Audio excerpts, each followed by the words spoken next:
जमायत अहले सुन्नत शहदादपुर पारां फ़लस्तीन के मज़लूम मुसलमाननि सां यकजहती जे लाइ एहतजाजी रैली कढी वई।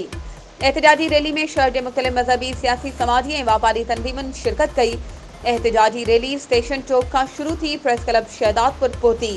रैली में शरीक थींदड़नि में अल्लामा अब्दुल सत्तार चंद्रीगर, मौलाना अलहवरायो सिकंदरी,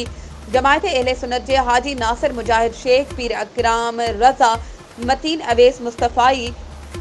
हाफिज काशिफ रजा खान, गुलाम दस्तगीर कुरैशी, MQM के ज़िले ऑर्गेनाइज़र मोहम्मद आरिफ शेख,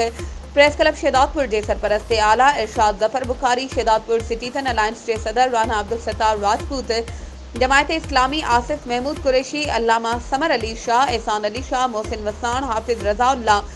मनोचर गुज्जर, हाजी मोहम्मद रफ़ीक कुरैशी ऐं ॿियनि ख़िताब कंदे चयो त इसराइल अमेरिका के इशारनि ते अमल करे फ़लस्तीन के मुसलमाननि ते ज़ुल्म ऐं जबर जा जबल तोड़े रहियो आहे, पर कंहिं बि हुक्मरान में इहा जुरत नाहे त इसराइल खे इन बर्बरियत खां रोके सघे। पाकिस्तानी हुकूमत तरफ़ां फौरी तौर ते फ़लस्तीनी मुसलमाननि लाइ दवाऊं ऐं खाधे पीते जूं शयूं मोकिलण जो बंदोबस्त कयो वञे। वधीक ख़बरूं ऐं अपडेट्स जे लाइ असांजे चैनल खे सब्सक्राइब कयो ऐं हा, बेल आइकन खे प्रेस करणु न विसारिजो त जीअं असांजी हर नई अचण वारी वीडियो तव्हां ताईं पहुची